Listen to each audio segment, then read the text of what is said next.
Welcome back to some professional StarCraft 2. And it wouldn't be professional StarCraft 2 without most of the time introducing this. The most entertaining player, in my not-so-humble opinion, in the entire game. The final boss. It is Dark. And a relatively new challenger up against him. The upstart Polish Terran. It's Spirit.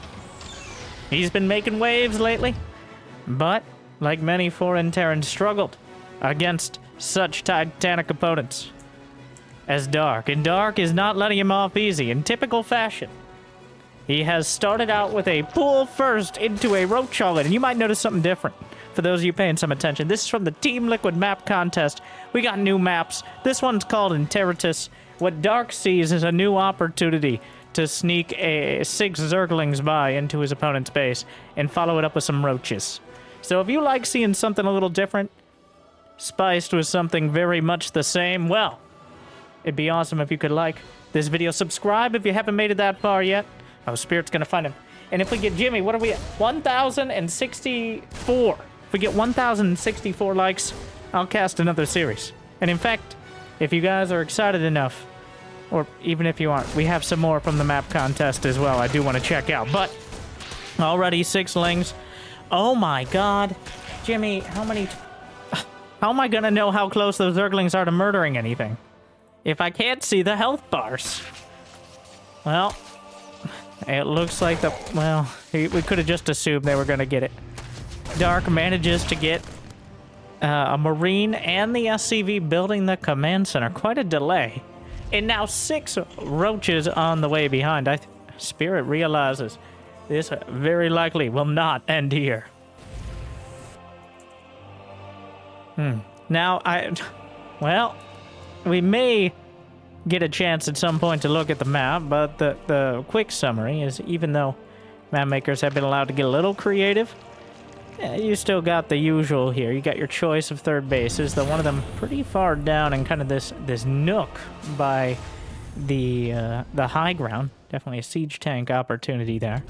Whereas another base is a little further out on the platform. Now, considering Spirit is lifted an SCV into the command center and retreats to his main, I don't know how likely it is that any of those bases will become relevant, as Dark, in typical fashion, when he's up against especially foreign, but really any player that he doesn't respect, so the vast majority of them, he will just do some sort of all-in. Partially testing to see if you can handle the pressure, and partially to just get his opponent out of the way. But Spirit is much more than competent. He's able to deal with this, and so far, ooh, snipes off that Ravager. He predicted the roaches, and right now Spirit is in an okay position to turn this around. As when you go for some sort of early roach pressure like this, or roach pressure exactly like this even, you know, you're not building very many drones. You don't have a third hatchery. You don't have much to fall back on at the end of the day. And, honestly, this Cyclone Micro is just picking away at the roaches. There was a Reaper on the other side, potentially blocking the third, but Dark is finally able to lay it down. But he's not done. He's gonna follow it up. He's got 10 Zerglings on the way. Spirit successfully realizing that just stock Sloaches here, not speed, not Ravagers, are no match for even an unsieged tank. And a Cyclone alongside a few Marines. Dark has speed on the way. He's only at 40 drones. Spirit, 34 SCVs and counting. He's got a 3rd command center, though, already building an orbital, and combined with mules, he should have the economy to match or even outstrip Dark. We'll see it going back and forth. You gotta look at the y-axis there. You see very little split between them right now. So, while it was annoying, I think Spirit... Wait, whoa, what is this? Crazy. Mini rocks. Actually blocking that ramp. I think we can see in the... Huh. Alright. And we might get an opportunity to actually look at the bases here. 1, 2, 3, 4, 5, 6, 7. It looks like on each side. So, relatively small amount. Usually, 1v1 maps have between 16 and 20 bases, give or take. And this one's apparently taking a few, as the total... Wait, am I counting correctly? That's never a guarantee. 1, 2, 3, 4, 5, 6... Yeah, so 14 in total. So definitely smaller. And, you know, on some part of me is like, 98% of people will not verify or care or know that information. I could come up with a number like, your average map has 17 bases, which could technically be accurate, because if you average it out, that's how numbers work. At the same time, it's very dumb, because 1v1 maps very rarely have a split. Even though the most entertaining maps, in my opinion, are the ones where there is that odd number of bases, so you can fight over the last one, essentially. I'm reminded of, how did I forget the name already? Stargazers? Was that it? The gold base at the very southern part, which made for some very entertaining matches. But this is not one of them. I think we're gonna have to go through. This is only a best of... Jimmy, how many times? This is only a best of 3, so we're not gonna be able to see all the maps in the Team Liquid Map Contest finalists. Honestly, a lot of the players who participate in this tournament have a tendency to do as Dark did here, which is try to get the matches out of the way, especially on maps that are a little non-standard. Because in StarCraft 2, we've agreed. Every map must look very... There are 2 acceptable map types. One is the 3 bases can be walled in with a certain size, like a certain amount of gateways, or a certain amount of evo chambers, or a certain amount of bunkers, or barracks, or whatever. And the other one is the 3rd base is allowed to be a little more exposed, as long as the 4th base is relatively easy to take. Honestly, even now in SC2, I do think further RTS games and other RTS games do handle it better.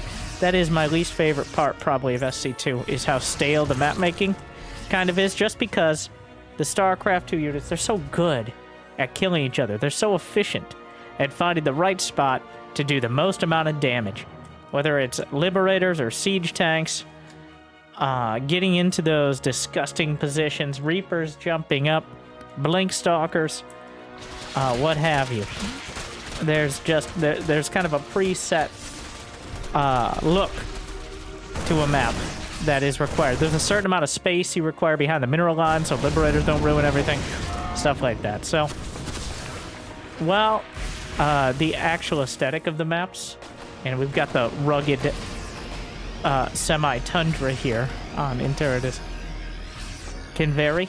The actual layout, even when dotted with supply depots, doesn't so much. Though, I haven't looked at all the maps. Honestly, I kind of want to discover them with you guys, which is a really good excuse for being lazy and not doing my research. I wanted to discover... This is essentially like most of my cast, which is a reaction video to what's going on the screen. And there hasn't been much since that early attack. But now, finally, Spirit has the army, and quite a choke point here, behind the Monster Energy abandoned building. And this one, which... Alright, that one's unbranded, despite the little Marine. Spirit has put together quite a tank push. He's got half a dozen siege tanks, he's got 60 Marines, and Dark has one one-ling Bane, but his army supply is not nearly great enough to match on the open field. He did go for a very quick high in the posturing we had for a while. One siege tank taken out, another one gets 2. Big Zergling counterattack. The bunker. I love what Spirit's done with the place, but the bunker still has enough points of entry. The Banelings. Oh my god, it's actually very hard for Dark to file through this maze of depots here.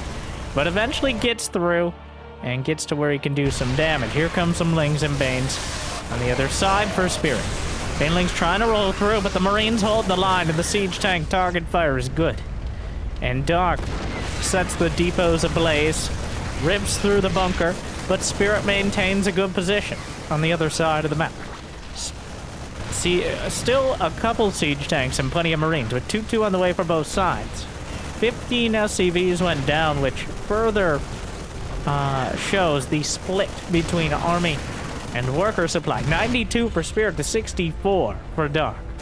And yet Lings and Banes don't really reflect very well in the army supply count, but that's quite a disparity. Here come the Lings and Banes. 5 seconds faster on the 2-2 for Dark, though it might all be done before this fight. Ooh. Well, Spirit gets forced to evacuate, but another drop at the back. He's not done yet. He finishes his own 2-2. Dark is able to wipe the field, but Spirit trying to get some target fire. Doesn't quite get the amount of Marines out that he might have wanted. Viper's on the way, as Dark is now essentially at his peak strength, besides supply, of course. He doesn't have any more upgrades coming up. He doesn't have like ultras or lurkers, just the Vipers he's waiting for, and those are still a bit off. Speaking of ultras, oh, great target fire from Spirit. I mean, there wasn't much else to hit, but make sure those banelings go down before they can close the distance. And he's already cleared up the creep in this location. There's a drop in the back as well. He may spot the Vipers. If he's able to pick them off, that would be massive, but he gets a hatchery. So that certainly doesn't hurt. Viper getting hit right now. Adrenal Glands has not been started for Dark. I believe the Ultralist Cavern was spotted here. Not that it's particularly relevant. Well, Spirit's up to 65 SCVs, whereas Dark only has a nice amount of drones left. Oh, Adrenal Glands is on the way. Spirit may have reminded him that that is not a bad idea. Oh my, great target fire out of Spirit. It is tough, because you don't want to be careful not to target fire too quick, because otherwise your Marines... Oh, was there anything else happening, or was it just too much and Dark just taps it out? Anyways, I want to point out a little bit of the micro. The target fire, you don't want it to be too far away, because then your Marines will try to run off, like, through the Zerglings. Yeah, that was nicely done there. I think at the very end you saw him trying to target that last Bane. It was out of range. Oh, the Liberator as well. He's just tearing him apart. I'm sure Dark is thinking... Terran. No. Spirit handles it well. Interitus goes to the Terrans. And Spirit with a pretty convincing game one against Dark, who essentially put him through his paces. So we'll see. That is, I don't know how many games they've played in the past. I know Spirit's been in the high-level tournaments doing well in ESL Summer. I don't think they faced off, but... we got that one on the way, but now a map even more dramatic sounding. This one's a little on the nose. We're going to Carnivore. Yep, and I'm... Oh, it's like a... What is it, Xeris? The planet? The planet where the Zergs are all hanging out like a Jurassic Park, but for Zergs. And then Zervin's like, clever girl. And then the Haka's like, collect essence. I want to become stronger. Meanwhile, sitting there with one arm. Not really relevant, but interesting here. The Monster Energy logo seems to fit in quite well. Monster Energy is sponsor of the Team Liquid Map Contest. Thank you, by the way. This is number 18, I want to say. We've gone through... Oh, well, it says it on the map name, so... It's a good reason for that. Dark with the hatch first this time around. He's got the home world advantage, I think, here. Okay, so this isn't a monster logo. It is... Wait, right? Yeah, this is carnivore related. Huh. Though convenient in terms of sponsorship. I wonder if... I actually don't know if these are like... the added in after, or if they're part of the map as a requirement. But either way, a clever utilization. Now that's sponsored content right there.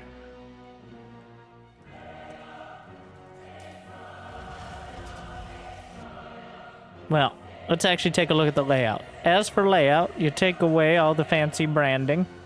You've got a map without a ramp to the natural, but otherwise looking quite standard. The third base is actually well cut off. There's a set of rocks in the closest path, and some more choke points here, including at the alternative third. So overall, a pretty defensive platform map. And now let's count the bases. 1, 2, 3, 4, 5, 6, 7. Wait. 4, 5, 6. I want to say 14 again. I swear it's usually a little more. I might be wrong. Are any of them gold or rich? Important to note, even though I don't know how many maps have gold or rich Vespene geysers, but the rich minerals and the rich Vespene geysers don't actually have more minerals or more Vespene gas. They just mine it quicker. Instead of 4 gas at a time, it is 7. Is it 8? 7. Same with minerals, 7 minerals instead of 5, so less of an increase. But what it allows you to get a big burst of income, but it also mines out more quickly. I don't know if they relaxed the rules. That's another thing about StarCraft 2, which I get why, from a competitive standpoint, it's important to have always the exact same amount of minerals on each base. It makes it easier to balance in general. But I do love the idea. I think in Age of Empires 2, it's done very well, where you have like different sizes of gold patches, even the wood or berries. Not that I would necessarily like these to be the resources, but the resources kind of dictate how the map is played out, rather than the map feeling like the stage, really. It's like you're living in the map as opposed to taking it for granted. Though, once again, from a competitive standpoint, that is very hard to balance, and Age of Empires 2 has its own issues with balancing the procedurally generated map setup.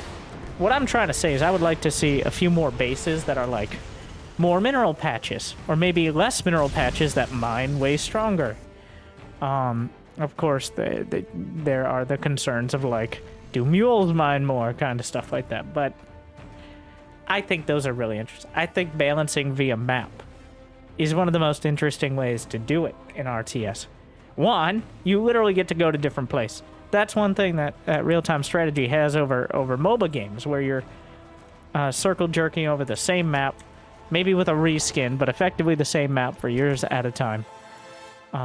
Maybe you enjoy a different lane of the map for some of that time, but that's about it.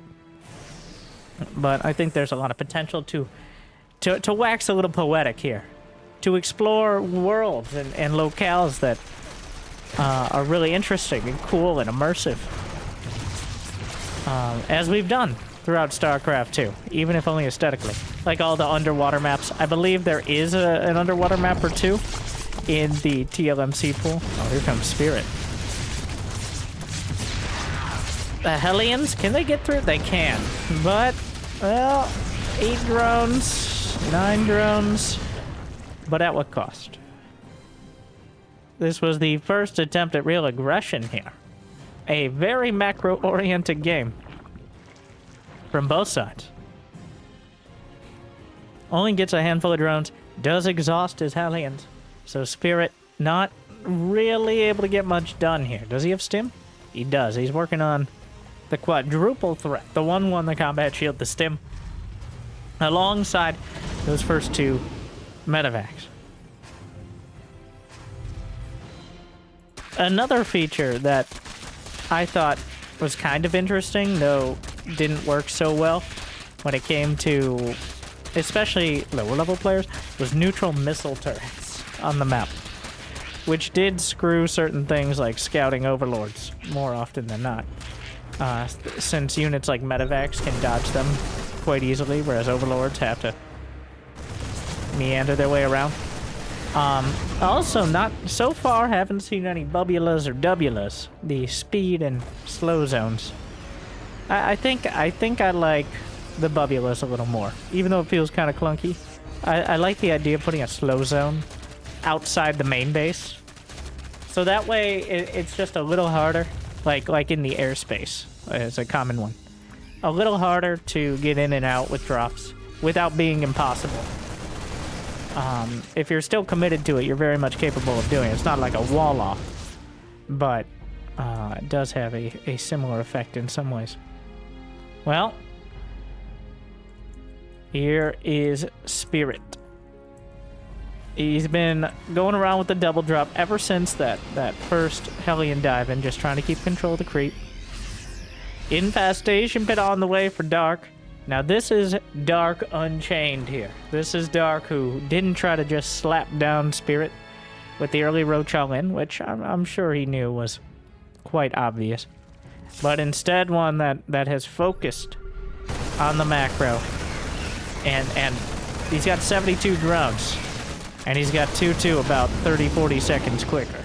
So, a significant advantage, especially considering he's going to be going to hive tech momentarily. I think he's looking to rush Ultralisks. Yet again, we saw the Ultralisk Cavern last game. We never got to see it come to fruition. It's disappointing. But Dark has 1,500 gas, so let's see it. Is there something back there, or the Queen's just getting together, hanging out near the Monster Energy board? You know, if anybody needs an energy drink, I think Queens are definitely short on the list. Dark has not actually started his hive or any infestors. Spirit keeping him somewhat busy with these drops.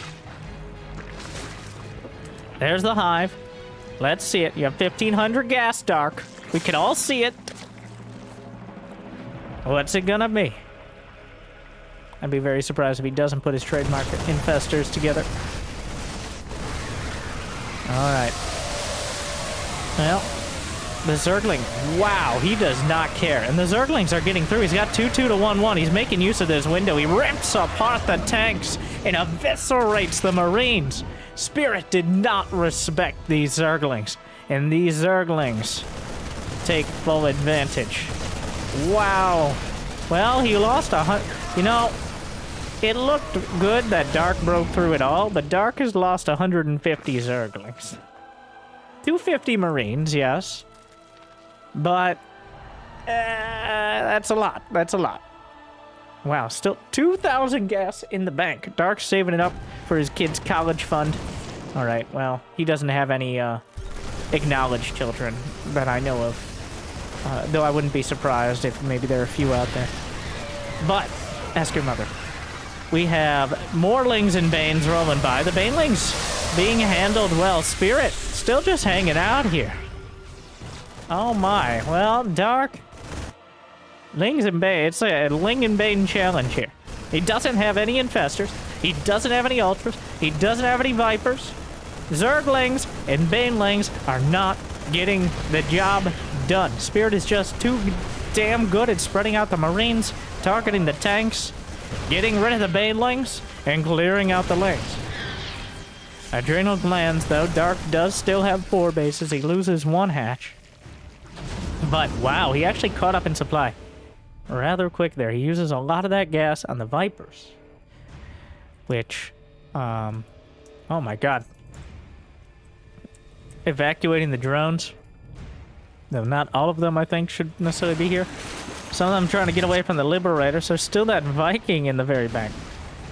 Ultralisk Cavern. Dark is not messing around anymore. I mean, he's messing around actually in exactly the same fashion he was in the last game. But it appears this time he's getting away with it slightly more successfully. Though Spirit has still taken winning fights across the board. He's lost 2,000 less minerals, though a bit more gas. Was that a Ghost Academy we just saw finish? Indeed. There's a Ghost Academy done. 3-3 on the way for Spirit. He has about a minute advantage on that. So with Burrow and Infestors and Ultras all still in the mail but yet to be delivered, Spirit has a window here, assuming the Vipers don't do terrible, terrible things to this army, that he can do a lot of damage. Oh, but the Vipers are very much here. Parasitic Model, one of the medevacs. Blinding Cloud on the tank. Zergling starting to rip apart the first Marines. Another parasitic bomb. Spirit Dark threw out multiple parabombs on top of each other. And Spirit didn't notice, loses several of his medevacs. The Vipers are working their way through, consuming the hatchery, but he'd rather be the one to do it. Oh, this is a bit awkward. The Vipers... Okay, this is happening. Well, the parabomb gets him. Consuming the hatchery that's currently under fire, but better him than Spirit here. Spirit is about to have 3-3. He's got ghosts on the way. He's maxed out. So right now, it's not going to get any better. At least not until that ghost count grows dramatically. I love what he's doing with the bunkers.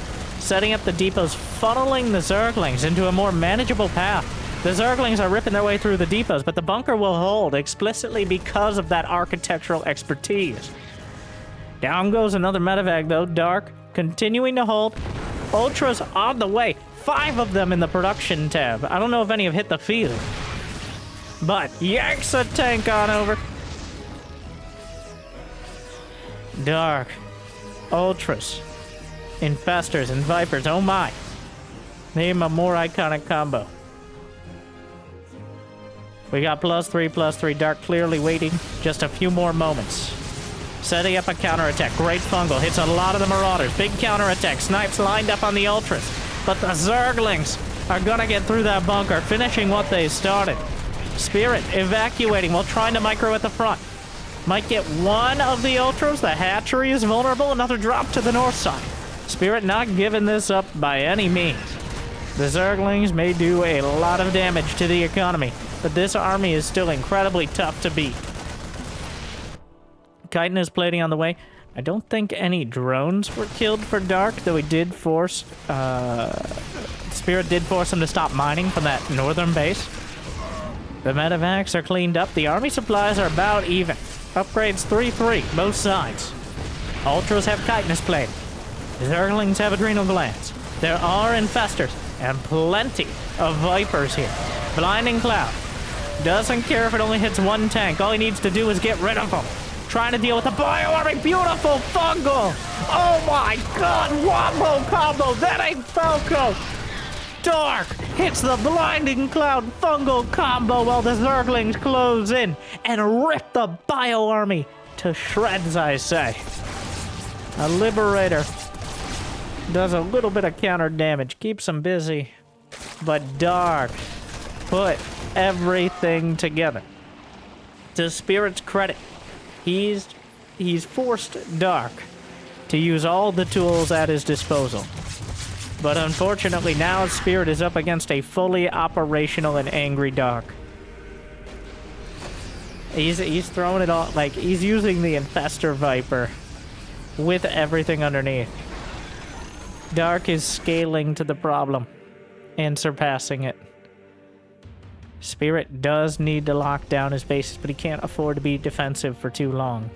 As Dark, the carnivore he is, here on Carnivore the Map, will eat up whatever Spirit throws at him, unless it's a large enough army with enough ghosts well spread. Like, at this point, you can't deal with this without ghosts.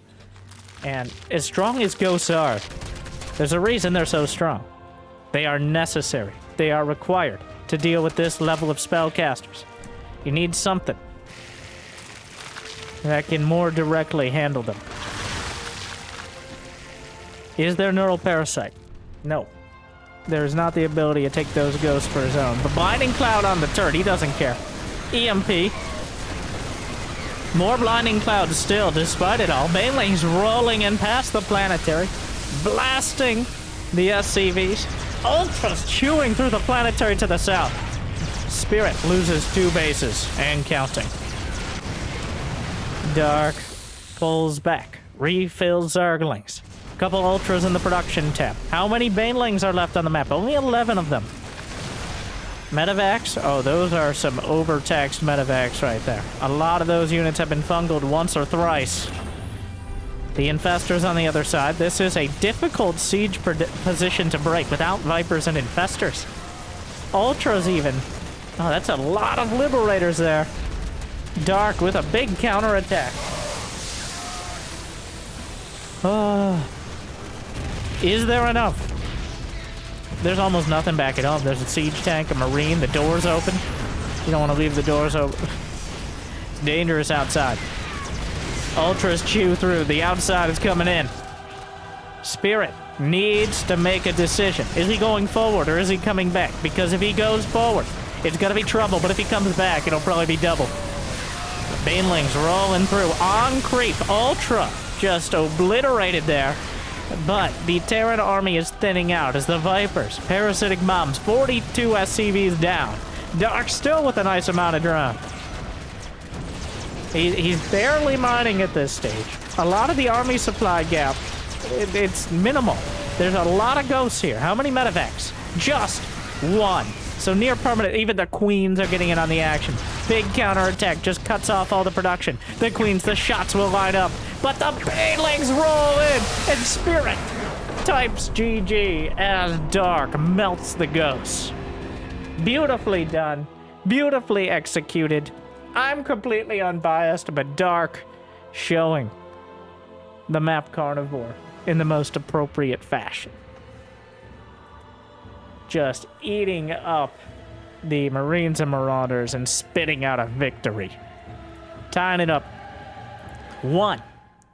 I will say Spirit is holding his own, but he is outclassed a bit in the late game, it seems. Ooh, this is a cool looking map. I'm gonna preface with that. Institute. I'm just looking at the thumbnail here. And we all know how important thumbnails are. Like and subscribe if you like the thumbnails. And if you're here, despite the thumbnail, I appreciate that. Remember, the thumbnail is about packaging. All right, the content's always going to be the same. But if we can bait some of those nerds who would rather be watching Diablo 4 videos into SC2, well, I won't take shame in that. And I won't pretend that's the wholesome intent. I want you to click on my videos. I want you to enjoy them. But I hope you enjoy, and I hope I make your day a little bit better. But welcome to Institute, which does seem... oh, it's a mineral wall. I do like the trend of map makers putting the amount in the mineral wall right next to it. So 10, that's 2 trips on each of those patches. Oh, it's got that, like, science lab look. Oh, my... this is who I assume works IT support at every internet company. All right. Beautiful. I think the monster logos are baked into the TLMC stuff. But this does seem to be our most Oh my god, they're doing surgery. Is that a hybrid? Oh my god. This is terrifying. I think it looks kind of like a hybrid. Interesting. A lot of detail. I love the little details. And I'm sure I missed a ton on the previous maps. I will admit, the kind of washed out, grungy, or hazy forest slash jungle look is kind of played out for me. I do love these. Oh my. Is that a night elf? No, it's just a human. The Moopies, as they are well known. Doing a lot of research here at the Institute. We don't know which institute this is. Take your guesses. Wow, that's pretty dark. Unlike the map, which I actually think has really good lighting, which is an art form, the lighting on maps. I don't know how it's done. There are definitely some maps that are easier to look at than others, just generally. Might be graphics settings, I don't know. But I'm loving this one so far. This is just ignoring the general layout, which looks to be a little different because of that mineral wall, which makes it somewhat harder for Zerg to take a third, so Dark. Looks like he's not... Well, he's thinking about it. He's pretending... Oh, this is a fake. It's a fake! Okay, he might want to take the third, but he is building roaches behind it. He does not want Spirit to know about that. Ideally here, the roaches show up as the Hellions are coming out, and they're... Yeah. Dark is not poking out with the roaches. Not until... Oh, there's a set of rocks here. Oh my god, what are you doing to it? Oh, that's science. Oh. Out of nowhere, the roaches come in. Snipe off the Reaper. Spirit starts a bunker on the high ground, maybe evacuating momentarily. I was just so distracted by the way. Yeah, we're definitely gonna have to do more TLMC games here.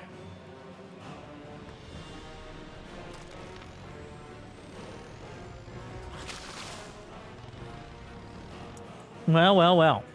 Are there any units to put in the bunker? No.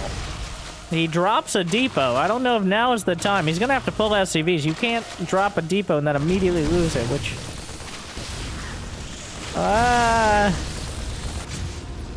I do like he sent the Hellions directly across. Very decisive move. Get him out. Get him out. Both players are not happy that the observers. Don't worry. It's not Jimmy's fault this time, but he breaks through the double depot. I'm sure Spirit not happy about that untimely pause. As the Ravagers and Roaches were already breaking through the door. He's starting to lose a lot of SCVs. Banshee's about to come out, and that will be a bit more of a time. Oh, very unfortunate. Oh, no. Oh, my. Well, it's getting bad. Ravagers. 21 SCVs. Dark has 43. These are slow links, but they get in anyways, because who's going to stop them? There's no door. There's no units but the Banshee. He will kill more SCVs. There's a chance Spirit doesn't lose the game here. If he chooses to stay in it. And 3 command center Terran. Well, mules are good. Worth about 5 SCVs of mining apiece. But that still doesn't nearly make up the gap here. Dark, behind this, essentially not all in, but strong Roach aggression, is now at 56 to 27 workers. That is quite an income gap here. So, and an Overlord is in position to spot the follow-up. He will spot the stim. He will spot that it's going to be bio. I think Dark can pretty comfortably go to 66 or so drones, like 3 base saturation, get a lair, get a baneling nest, and then spam units. Honestly, it's a little disrespectful to be building this many drones. He's going up to like 70. Like the smallest, the thin chance that Spirit has is with the first Medevac push. It looks like he's actually just gonna try full turtle macro. Essentially, try to play it out. There's a lot to be said for that. If the chances of obvious aggression are so small or so unlikely to be successful, I think the next best option is to play like you're even. And if Dark doesn't break through, like he's so far behind Spirit, that if Dark either doesn't attack or doesn't break through with his first attack, then Spirit will be in a position to bounce back. So I think statistically, this is one of the best plays. There's a very good chance Dark is going to put together a game-winning army and absolutely lambaste him. But if that, once again, doesn't happen for one reason or another, then Spirit should be on decent enough footing to play out the rest of the game. So, essentially, if Spirit survives past the 10-minute mark, he's got a much better chance than he has right now. All right, Dark.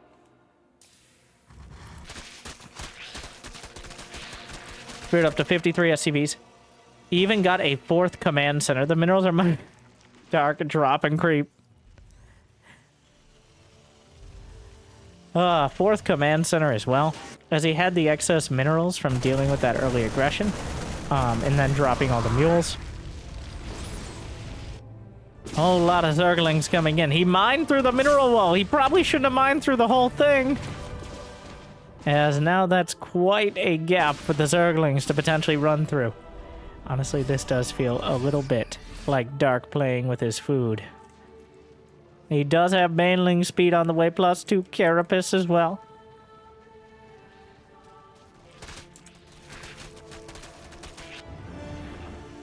I do love the look, though. The map's great. Once again, not ignoring the layout, which is hard to do, but the aesthetic. I could definitely see myself casting more games on this map. And I hate to judge it just based on its looks, but at this day and age, if I'm gonna sit here casting the same maps like hundreds of times a season, potentially, I at least want to be easy on the eyes here.